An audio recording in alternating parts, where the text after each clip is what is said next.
ఉద్దేశం ఏంటంటే పర్యావరణాన్ని కాపాడదాం, మట్టి వినాయకుడిని పూజిద్దాం. పర్యావరణాన్ని కాపాడాలంటే ప్లాస్టర్ ఆఫ్ పారిస్తో చేసినటువంటి విగ్రహాల వల్ల నష్టం జరుగుతుంది.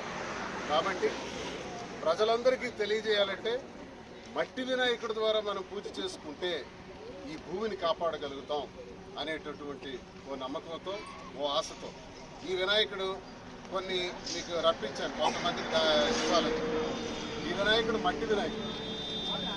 ఈ మట్టి వినాయకుడికి కింద ఓ విత్తనం ఉంటుంది, ఓ విత్తనం సీడ్ ఉంది. ఈ విత్తనం ఉంటుంది, ఆ విత్తనం ఇందులో ఉంటుంది. ఈ మట్టి వినాయకుడిని ఇలా పెట్టి పూజ చేసిన తర్వాత ఆ రోజు సాయంత్రం ఇందులోని నీళ్లు వేస్తాం. నీళ్లు వేస్తే వినాయకుడు కరిగిపోయి మట్టి రూపంలో మారిపోతాడు. మట్టి రూపంలో మారిపోయిన ఆ వినాయకుడి నుంచే ఆ విత్తనం మొలకెత్తి మొక్క రూపంలో వస్తుంది. ఇది అంటే మట్టి ద్వారా మొక్కని నాటి, ఆ నాటిన మొక్కని వినాయకుడిని నిమజ్జనం చేయటం ద్వారా మొక్కని బయటకు తీసుకురావడం, పర్యావరణాన్ని కాపాడు.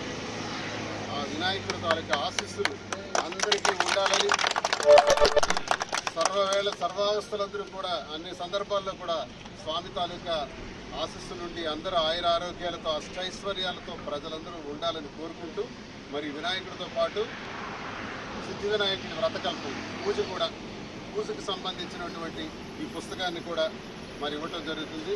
అంతేకాక పూజ సామాగ్రి, అగరవత్తులు ఇవన్నీ కూడా ఇవ్వటం జరుగుతుంది. మరి సందర్భంగా వచ్చిన వాళ్ళందరికీ ఇవన్నీ పంపిణీ చేస్తూ ఈ వినాయక చవితి అందరూ సంతోషంగా చేసుకోవాలని ప్రతి ఒక్కరికి కూడా కోరుకుంటున్నాం.